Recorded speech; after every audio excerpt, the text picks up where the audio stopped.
l'homosexualité. Donc c'est comme ça que se pose la question. Donc j'ai dû choisir, à l'époque je pensais qu'il fallait choisir entre homosexualité, donc entre moi et mes traditions, ma religion, une culture qui m'épanouissait, dans laquelle j'étais pleinement heureux. Je crois que j'ai jamais été autant heureux que quand j'étais adolescent durant cette période-là. Et là, ça recommence un petit peu, c'est très bien. Mais ça m'a pris 15 ans pour comprendre qu'il n'y avait pas besoin de faire la guerre à Dieu. Je n'avais pas besoin non plus de me flageller en place publique, que je pouvais tenter, comme d'autres ailleurs, et ici aussi en France aujourd'hui, grâce à HM2F, nous tentons de concilier les deux et de vivre en paix. Islam, il faut rappeler qu'en arabe, islam, ça veut dire paix. Mais votre foi, elle repose sur quoi? Pourquoi c'est si important pour vous de croire? C'est une question d'anthropologie extraordinaire. J'essaye de préparer un doctorat à partir de septembre prochain sur cette question-là. Quelle est la représentation de la religion que peuvent avoir les homosexuels et les minorités sexuelles de confession musulmane? Alors c'est compliqué. Qu'est-ce que c'est que la religion? Est-ce qu'il y a une identité humaine, culturelle qui peut être complètement dichotomique du fait religieux? C'est pas possible. On n'en a pas trouvé en tout cas de culture qui est née sans avoir d'expression spirituelle quelconque. Donc oui, c'est très important. Comment est-ce que quelqu'un qui ne me connaît pas peut venir me dire « tu n'es pas assez humain pour avoir telle ou telle pratique religieuse ». Moi, ce discours-là, je le refuse. J'ai été rejeté quand j'étais adolescent parce que je fréquentais des gens qui étaient très rigoristes, qui étaient misogynes, homophobes, tout ce qu'on veut. Ils avaient la panoplie totale. Et qui venaient me dire « mais tu es malade ». Amarad, on dit en arabe, donc tu es malade, on va te mettre de côté, il ne faut pas que tu nous fréquentes trop parce que tu pourrais être une tentation, etc. Je ne comprenais pas. Aujourd'hui, il est vrai que j'ai compris qu'il fallait, sans haine, sans passion aucune, juste expliquer aux gens qui nous sommes. Dans le Coran, il interdit l'homosexualité. Si l'islam il interdit l'homosexualité, lui il fait, il n'est pas vraiment musulman. Dieu il a créé l'homme pour la femme et la femme pour l'homme. Comme ça, il y aura une descendance, mais avec un homme et un homme, il y aura rien du tout. Il y aura que des péchés. Alors, que disent les textes islamiques concernant l'homosexualité, Ludovic Zahed? Alors, que disent les textes? C'est assez clair. Ce que l'on fait dire au texte, là, c'est beaucoup plus insidieux et beaucoup plus... finalement, c'est l'interprétation qu'on sacralise. C'est ça qui est plus compliqué.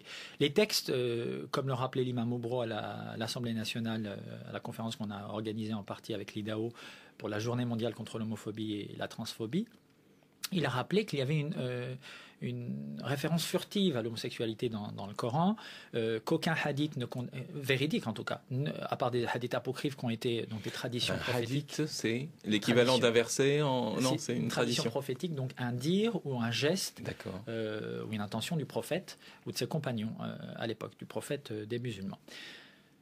Il n'y a aucun verset qui condamne clairement l'homosexualité. L'homosexualité n'est citée nulle part dans le Coran. Alors, je lis l'arabe couramment, j'ai appris encore une fois la moitié du Coran par cœur. Ça n'est cité nulle part. Il y a une référence au peuple de Sodome et Gomorrhe qui violait des femmes comme des hommes. Il y a des hétérosexuels comme la femme de Lot, selon la tradition islamique, qui a été tuée alors qu'elle n'était par la volonté de Dieu, selon la tradition, qui n'était pas du tout homosexuelle, était mariée à Lot. Ils ont demandé à violer les femmes de Lot avant de violer les anges qui étaient là. Donc, il est dit dans le Coran qu'ils ont inventé une pratique qui n'existait nulle part ailleurs. C'est dit clairement dans le Coran. Cette pratique-là, c'était les viols rituels. C'était la violence, la piraterie, refuser l'hospitalité. Quand vous refusez l'hospitalité à un voyageur, à cette époque, vous le tuez, c'est mieux, ça va plus vite. Ben oui. Donc, considérez que si vous changez, alors c'est quelque chose qui a été dit à plusieurs reprises, et je peux reprendre, donc je peux me permettre par des intellectuels français d'envergure, je peux me permettre de reprendre cet exemple-là. Si vous remplacez dans ces textes-là homosexuel par juif ou noir, vous avez une expression parfaite de l'antisémitisme ou du racisme. Donc si on fait ce genre d'amalgame-là, en considérant que ces gens-là qui étaient mauvais, qui étaient des criminels et dont on ne retient d'eux qu'ils n'étaient qu'homosexuels à leur temps perdu, ça s'appelle de l'amalgame et de l'homophobie. Et ce qu'on vient d'entendre là, ce témoignage sur le trottoir parisien, j'imagine, qui nous dit oui, mais vous comprenez, c'est la fin de l'humanité en gros. C'est le propre même, c'est la définition même de l'homophobie, c'est la peur. La phobie, c'est une peur sans objet. C'est donc avoir peur que l'homosexualité ne détruise l'humanité. Franchement, on en est loin. Bon, il y a encore du travail apparemment auprès de vos frères musulmans. Je vous propose de nous rendre en terre d'islam, en Algérie cette fois, pour savoir comment on s'en sort lorsque l'on est homosexuel dans ce pays. Allô ? Comment ça va ? Je t'aime. Pareil. Le coup de fil de l'étranger. Le coup de fil de l'étranger avec vous, Nazim. Bonsoir. Bonsoir à vous tous. Bonsoir. Soyez bienvenus. Vous avez 26 ans, vous êtes d'Alger. Et dans votre pays, un homosexuel, c'est forcément un efféminé pour les gens, apparemment. Et les efféminés, on les aime pas beaucoup. Oui, on fait toujours l'amalgame entre homosexuels et efféminés. Oui, et donc ça veut dire que quels sont les droits alors du coup des efféminés en Algérie ? Ils n'ont aucun droit de ne pas vivre. Ah oui, ils n'ont strictement aucun droit. Ils ne peuvent pas travailler, pas... C'est difficile de s'affirmer tout en ayant des préjugés envers soi et tout ça. Pourtant, ces efféminés-là, on les recherche, d'après ce que j'ai cru comprendre, pour assouvir ses besoins. Ironiquement, ils servent à ça. Ouais. Vous pouvez être un peu plus précis. Il y a beaucoup de mots en Algérie qui soit ne le savent pas, soit ils renient leur nature. Et pour la facilité, ils vont vers ces gens qui sont dits efféminés, qui sont connus autant qu'homosexuels pour assouvir un désir, mais après, ils leur frappent, ils leur insultent. On vit donc dans la peur en Algérie quand on est homosexuel ? On vit dans la paranoïa. La paranoïa. C'est une peur continuelle, c'est une peur quotidienne, à toute heure, même moment dormant.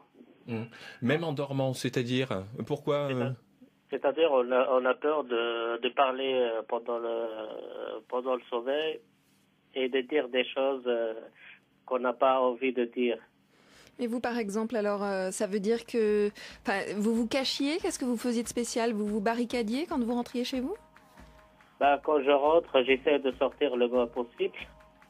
Oui. Si je sors, je vais pas dans des endroits isolés. Ça m'est arrivé tard dans la nuit, je renonce à aller à la pharmacie parce que j'avais peur. Alors, vous vous êtes quand même réfugié en France très très récemment. Comment vous vous sentez aujourd'hui ? Je me sens allégé, un peu libéré. Et je commence à me retrouver en tant qu'être. Bien, en tout cas, on espère que désormais la vie va être plus légère pour vous et on vous remercie, Nazim, de nous avoir parlé de votre pays, l'Algérie. Merci à tous d'être venus nous parler de ce sujet ce soir. Les liens internet vers les associations de nos invités sont sur notre site franceinter.com, Je t'aime pareil, ainsi que les références du livre de William Nazar, Confidences dérangeantes d'un homme d'église, paru chez Jean-Claude Gauzevitch, éditeur. Merci à Alexandre Fougeron qui réalisait cette émission, à notre attaché de production, Pierre Glémet, à Cédric Lalanne qui était à la technique ce soir et bien sûr à Muriel Pérez, notre géniale programmatrice musicale. Encore et toujours, merci pour vos nombreux mails et commentaires. On revient la semaine prochaine pour une dernière émission qui traitera de la manière dont l'homosexualité est perçue dans le sport. Bonne soirée à tous. Bonne soirée, à la semaine prochaine.